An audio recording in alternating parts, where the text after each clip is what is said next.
असलाम जरा लाइव नो काई खबर खणी का शेयर खणी तव्हांजे साम्हूं ज़रूरी था वॼा मेन ख़बर पाकिस्तान जे वधियल तेल बाबति तव्हां खां तालबुल कंदासीं त वफ़ाक़ हुकूमत तरफ़ां जेको ही ओचितो ग़रीब अवाम जे मथां बम करायो वियो, जेका डीज़ल ऐं पेट्रोल महांगो करे अवाम जी तेल चिलियूं करे छॾियूं आहिनि।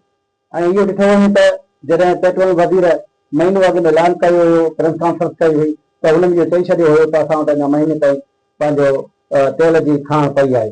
पर बदकिस्मती चयो राति जी ऊंधाईअ में वेही करे उहो बदकिस्मी उहे माण्हू उहे हुक्मरान जिन राति जो उहो बम जेको डीज़ल 522 रुपया 20 रुपया ते कयो वियो ऐं पेट्रोल वञी 400 450 ते पहुचायो वियो।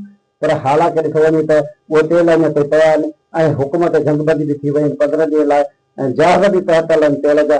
पोइ बि जेको पाकिस्तान जी हुकूमत अञा ताईं अवाम जी चेलियूं चिलियूं करे छॾियूं आहिनि। इहो सॼो बदल पातो आहे ट्रांसपोर्ट ते, ज़राअत ते ऐं असांजा जेका डेली वेजिस ते जेके ग़रीब अवाम पंहिंजी मज़दूरी करणु विझो उन ते पहुतल आहे। ऐं हीअ ॾिठो वञे त इहे खाधे पीते वारियूं शयूं वाहिद पाकिस्तान आहे जेको सुबुह जंहिंमें खाधे पीते वारियूं शयूं जॾहिं तेल चढ़ंदो आहे त ऑटोमेटिक उनखे वधाए वेंदो आहे। ॿाहिरि मुल्कनि जी शयूं हूंदियूं आहिनि त जिते खाधे पीते वारे तेल जी वाध कंदी आहे त खाधे पीते वारियूं शयूं लाइफ कयूं वेंदियूं आहिनि। वाइटा प्राइल यूट्यूब चैनल अवां जो पंहिंजो चैनल या खे ही पंहिंजो लफ़्ज़ वणनि ऐं दोस्तनि जूं रायूं हुजनि त इन खे शेयर कयो जीअं अवाम ते टच थी सघे, अवाम सिजात थी सघे।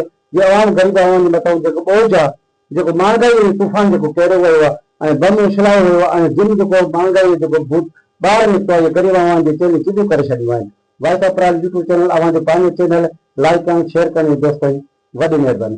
जे वीडियो तव्हांखे शेयर वणे थो त शेयर कजो, महिरबानी।